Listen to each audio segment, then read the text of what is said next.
కథా స్రవంతి. అశాంతి వాట్సాప్ కథ వినిపిస్తున్నది పప్పు భోగారావు. నిర్వహణ సహకారం శ్రీ ములగాడ సురేష్ కుమార్, సాంకేతిక సహకారం శ్రీ పప్పు వరుణ్. ఒక రాజ్యంలో ఓ బిచ్చగాడు ఉండేవాడు. అతను రాజభవంతి దగ్గరలో ఉంటూ రోజు ఆ భవంతిలోని రాజుగారిని దూరం నుంచి చూస్తూ ఉండేవాడు. ఒకరోజు రాజుగారు అందరికీ విందిస్తున్నారు అనే వార్త విన్నాడు. ఇది విన్న ఆ బిచ్చగాడికి ఒక ఆశ పుట్టింది. తన దుస్తులు చూసుకున్నాడు. అన్నీ చిరిగిపోయాయి. ఎలాగైనా రాజుగారి నుండి మంచి దుస్తులు సంపాదించాలని అనుకున్నాడు. రాజభవనం దగ్గరికి వెళ్ళి కాపలా వారిని బతిమిలాడి దర్బారులోకి ప్రవేశం సంపాదించాడు. ఎంతో ధైర్యం కూడగట్టుకుని చాలా వినయంగా రాజు దర్బారులోకి ప్రవేశించాడు. అతన్ని చూడగానే రాజు నీకేం కావాలి అని అడిగాడు.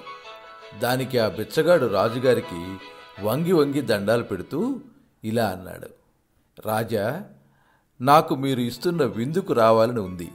దయచేసి తమ పాత దుస్తులు ఇప్పిస్తే అవి ధరించి విందుకు వస్తాను.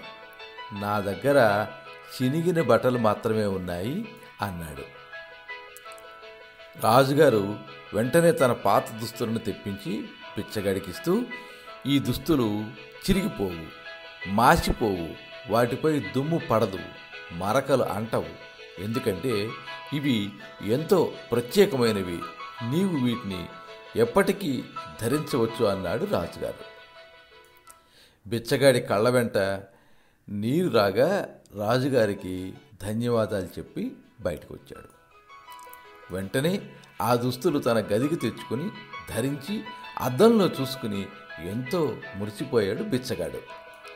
అయితే రాజుగారు ఎంత చెప్పినా బిచ్చగాడికి ఆ రాజుగారి దుస్తులు చిరిగిపోతే ఎలా అనే భయం పట్టుకుంది. ఎందుకైనా మంచిదని పాత దుస్తులన్నీ ఒక మూట కట్టి తన వెంటనే ఉంచుకుని తిరిగేవాడు. ఎందుకంటే రాజుగారి దుస్తులు చిరిగిపోతే తన పాత దుస్తులు ధరించవచ్చని. రాజుగారిచ్చిన విందు భోజనం చేస్తున్నంతసేపు కూడా తనకి ఆనందంగా లేదు. బయటెక్కడో దాచిన తన పాత దుస్తుల మూట ఎవరన్నా ఎక్కడన్నా పారవేస్తారేమో అని భయం తనకి. క్రమంగా రాజుగారి మాటల్లోని సత్యం తెలిసి వచ్చింది. ఎన్ని రోజులు ధరించినా దుమ్ము పడలేదు, అవి కొత్తగానే ఉన్నాయి. కానీ తన పాత దుస్తులపై మమకారంతో ఆ మూటను మాత్రం అస్సలు వదిలేవాడు కాదు. అతని తోటివారు అతనిని చూసి ధరించిందేమో రాజుగారి దుస్తులు, మోసేదేమో పాత గుడ్డలు అని హేళన చేస్తూ పీలికల గుడ్డల మనిషి అని అతనికి పేరు పెట్టారు. చివరగా ఆ బిచ్చగాడు చనిపోవడానికి సిద్ధంగా ఉండి మంచం మీద నుండి లేవలేకపోయేవాడు. పక్కనున్న జనాలు అతని తలగడ దగ్గర ఉన్న పాత బట్టల మూటను చూశారు. అది చూసి ఎంతో విలువైన చిరగని తరగని దుస్తులు ధరించినా కూడా బిచ్చగాడికి ఆ పాత బట్టల మూటపై వ్యామోహం పోలేదు. వాటి సంరక్షణ కోసమే కదా జీవితం అంతా గడిపి ఏ రోజు సంతోషాన్ని పొందలేదు కదా అని బాధపడ్డారు. ఇది ఒక బిచ్చగాడి కథ మాత్రమే కాదు. మనమందరం కూడా ఈ అనుభవాల మూటలను పట్టుకొని వదలకుండా ఇప్పటికీ ఎప్పటికీ అలా మోస్తూనే ఉంటున్నాము. మనం మోస్తున్న మూటలో ఉన్నవి ఏంటంటే శత్రుత్వము, ఈర్ష్య, ద్వేషం, కోపం, తన బాధలు, ఇంకా ఇంకా ఎన్నో జ్ఞాపకాలు.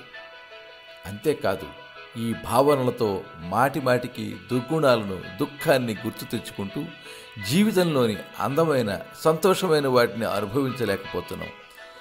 ఇలా ఉంటే జీవితంలో వేటిని గుర్తించలేము, ఆనందించలేము కూడా.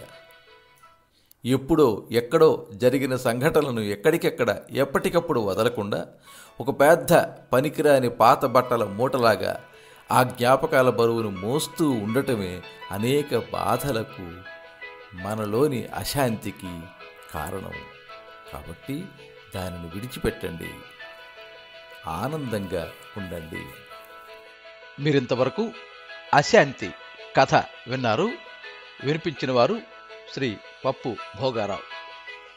సర్వే జనాః సుఖినో భవంతు. కథా స్రవంతి. ఈ కథ మీద మీ అమూల్యమైన అభిప్రాయాన్ని కింద కామెంట్ బాక్స్లో రాయండి.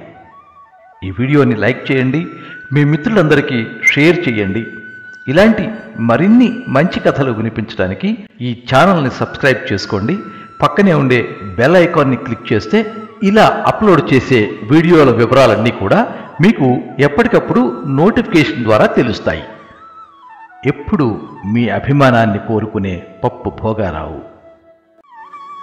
సర్వే జనాః సుఖినో భవంతు. కథా స్రవంతి.